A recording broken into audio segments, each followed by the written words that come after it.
fonte de autoridade? Essa pergunta é sempre muito importante. O que é que uma determinada religião ou grupo religioso aceita como fonte de autoridade? A Igreja Presbiteriana diz que a Bíblia e somente a Bíblia é a palavra de Deus.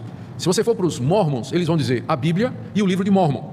Quando a gente estudar o islamismo, vocês vão ver que a fonte de autoridade é outra. Eles vão aceitar a lei do Antigo Testamento, as palavras de alguns profetas, o Evangelho de Jesus e o Alcorão, que foi a revelação que Deus deu a Maomé.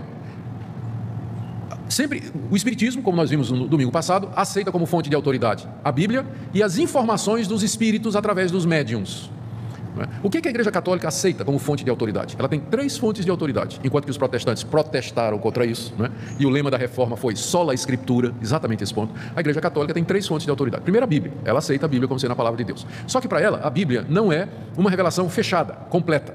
Além da Bíblia, Deus continuou a se revelar na Igreja, e é o que eles chamam de tradição. É aquilo que os pais da igreja no século II, século III, foram percebendo que era a verdade de Deus, o desenvolvimento dessas doutrinas que estão na Bíblia e que tem que ser recebidas no mesmo nível de igualdade da Bíblia, a tradição oral. E o magistério, que são as decisões e pronunciamentos do colégio episcopal, encabeçado por um papa infalível.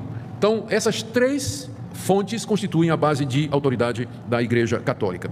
Aqui, o Concílio de Trento, em 1546, disse, eu estou lendo aqui a seção 4, o item 783. A verdade e disciplina estão contidos nos livros escritos, que é a Bíblia, e nas tradições orais. Deus é o autor tanto do Antigo e do Novo Testamento, bem como das tradições que se referem tanto à fé como aos costumes, quer sejam só oralmente recebidas de Cristo, quer sejam ditados pelo Espírito Santo e conservadas em sucessão na Igreja Católica. E o Concílio Vaticano II, em 1965, ratificou: a Sagrada Escritura é a palavra de Deus, que foi escrita por inspiração do Espírito Santo, e a sagrada tradição, por sua vez, transmite integralmente aos sucessores dos apóstolos a palavra de Deus.